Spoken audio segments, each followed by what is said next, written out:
Hello बच्चों, इस question में हमें पता करना है which of the following statement is not correct. So यहाँ पे जो स्टेटमेंट्स दिए हुए हैं they are about antiseptics, disinfectants and antiseptics. So इसके लिए हमें पहले ये जानना ज़रूरी है कि एंटीसेप्टिक्स और डिसइंफेक्टेंट का काम क्या होता है। तो यहाँ पे एंटीसेप्टिक्स ये वो मटेरियल होते हैं antiseptics, they are like gel और लिक्विड और क्रीम।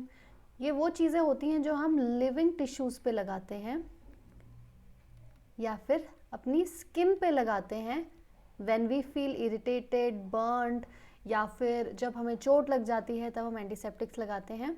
वहीं पे अगर हम डिसइंफेक्टेंट की बात करें,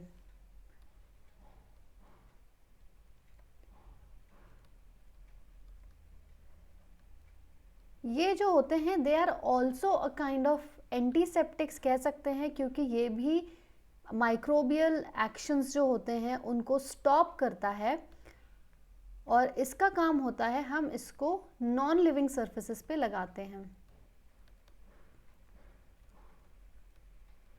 जैसे कि हम लाइजॉल यूज़ करते हैं, उसके अलावा हम फ्लोर क्लीनर यूज़ करते हैं, टॉयलेट क्लीनर यूज़ करते हैं, तो वो डिसइंफेक्टेंट हो गया। और एंटीसेप्टिक्स में जैसे हम डेटॉल यूज़ करते हैं या फिर और कोई जो बर्निंग क्रीम्स होती हैं वो यूज़ करते हैं, तो दैट इज़ एंटीसेप्टिक्स। सो यहाँ पे let's read the statement now. First is some antiseptics can be added to soaps.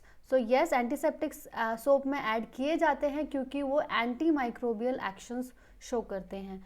Second is dilute solution of some disinfectant can be used as antiseptic. So yes, जैसे कि Dettol को हम पानी में मिला के नहाते हैं तो फिर उसको हम डिसइंफेक्टेंट को एंटीसेप्टिक की तरह यूज कर सकते हैं।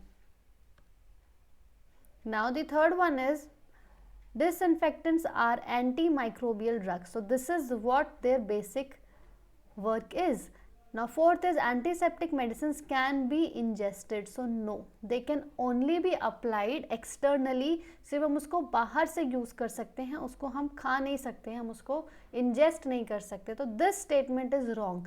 So therefore as the question says कि भाई इसमें wrong answer बताओ which is not correct, so हमारा आंसर है fourth one, that is antiseptic medicines can be ingested. So I hope I have cleared this question to you. Thank you.